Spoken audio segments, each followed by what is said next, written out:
চাঁদপুরের শাহরাস্তি উপজেলা স্বাস্থ্য কমপ্লেক্সে জনবল সংকট ভয়াবহ। 201টি পদের মধ্যে 111টি শূন্য। চাঁদপুরের শাহরাস্তি উপজেলা স্বাস্থ্য কমপ্লেক্সে চলছে জনবল সংকটের এক দীর্ঘস্থায়ী ও ভয়াবহ বাস্তবতা।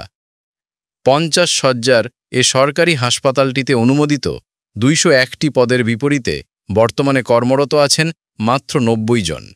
ফলে চিকিৎসা নিতে আসা শত শত রোগী প্রতিদিন ভুগছেন চরম ভোগান্তিতে।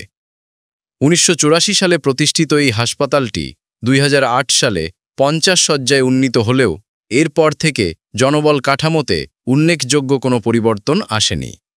2010 সালের পর থেকে কোনো নিয়মিত নিয়োগ হয়নি, অথচ প্রতিদিন এখানে গড়ে 650 থেকে 700 রোগী চিকিৎসা নিতে আসেন।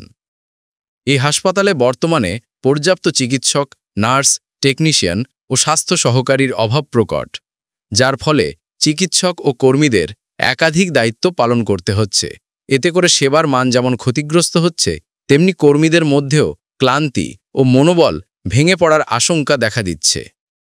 রোগীরা অভিযোগ করেছেন, সকাল থেকে সিরিয়ালে দাঁড়িয়ে থেকেও অনেক সময় চিকিৎসকের দেখা মেলে না। বেডের ঘাটতি, জরুরি ওষুধ সংকট এবং পর্যাপ্ত নার্স না থাকায় রোগী সেবার মান প্রশ্নবিদ্ধ হয়ে পড়েছে।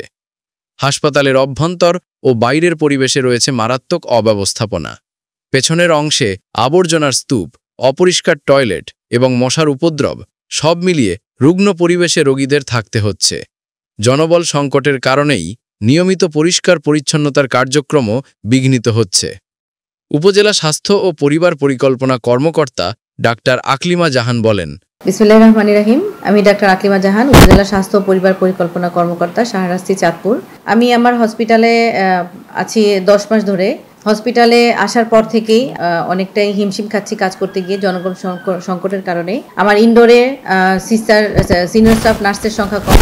যেখানে থাকার কথা আপনার 25 জন, সেখানে আছে কেবল 10 জন। আমার কোনো মিডওয়াইফারি নাই।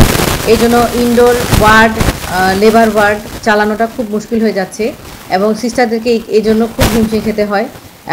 এবং আমাদের ডাক্তারের সংখ্যাও কম। আউটডোর, ইনডোর এবং ইমার্জেন্সি সেবাটা অনেকটাই বিঘ্নত হচ্ছে। রোগীরা আমাদের এখানে প্রতিদিন প্রায় 600 থেকে 700-র মতো রোগী আসে এবং সবাইকে সুষ্ঠুভাবে সেবা দিতে গেলে আমরা সেভাবে দিতে পারছি না। রোগীরা আমাদের কাছে সকাল থেকেই ভিড় জমাচ্ছে, কিন্তু আমাদের ডক্টর জনবলের সংকটের কারণে অনেক সময় স্বাস্থ্য সেবাটা বিঘ্নত হচ্ছে। এছাড়াও আমাদের অন্যান্য যেসব জনবল, যেমন তৃতীয় চতুর্থ শ্রেণীর, আমাদের এখন পর্যন্ত কোনো নিয়োগ নাই 2020 সালের পর থেকে। এই জন্য আমাদের ক্লিনার সংকটে আমরা আছি। ক্লিনার, জুনিয়র মেকানিক, অফিস স্টাফও আমাদের সংকটে আছে। এবং সবচেয়ে বেশি যেটা আমরা প্রবলেম ফেস করি সেটা হচ্ছে আমাদের পরিষ্কার পরিচ্ছন্নতা। আমাদের যে ডাস্টবিন, যে ডাম্পিং স্টেশন আছে, ময়লা দিয়ে একদম স্তূপীকৃত এবং এই বর্ষার সিজনে আমরা আরো বেশি ভোগান্তির সৃষ্টি হচ্ছে। দেখা যাচ্ছে যে ময়লা পাড়িয়েই আমাদের রোগীরা ভিতরে ইনডোরে আসতেছে এবং তাদেরকে এই ময়লার কারণে বিভিন্ন চর্মরোগ বা অন্যান্য যে সমস্ত রোগগুলা স্বাস্থ্য ঝুঁকির ভিতরে আছে সেগুলাতে ওরা ভোগান্তিতে পড়তেছে। এই জন্য আমি প্রশাসনেরও দৃষ্টি আকর্ষণ করছি, যাতে প্রশাসন আমাদেরকে এই দিকটা আরো একটু ভালোভাবে দেখে আমি যাতে আমার হসপিটালটাকে পরিষ্কার পরিচ্ছন্ন রাখতে পারি। উপজেলা থেকে যদি পরিষ্কার পরিচ্ছন্নতার কাউকে বেতন ভাতাদি সহ যদি আমাদেরকে এখানে নিয়োগ দেয়, তাহলে আমরা আমাদের হসপিটালটাকে আরো বেশি পরিষ্কার পরিচ্ছন্ন রাখতে পারবো এবং জনগণকে সেবাটা ভালোভাবে দিতে পারবো। এবং আমি জনপ্রশাসন মন্ত্রণালয়ের দৃষ্টি আকর্ষণ করছি, যদিও তারা নতুন পদ সৃজনের জন্য কাজ করছেন এবং এটা যাতে দ্রুত সম্পন্ন হয়, যাতে আমরা আরো জনবল নিয়োগ দিতে পারি, ওনারা যাতে জনবল নিয়োগ দিতে পারেন সেই চেষ্টা যাতে ওনারা করেন। স্থানীয় জনপ্রতিনিধি ও সচেতন মহল বলেন, শাহরাস্তির মতো একটি গুরুত্বপূর্ণ উপজেলায় স্বাস্থ্যসেবা যদি ভেঙে পড়ে তাহলে তা পুরো জেলার ওপর প্রভাব ফেলবে।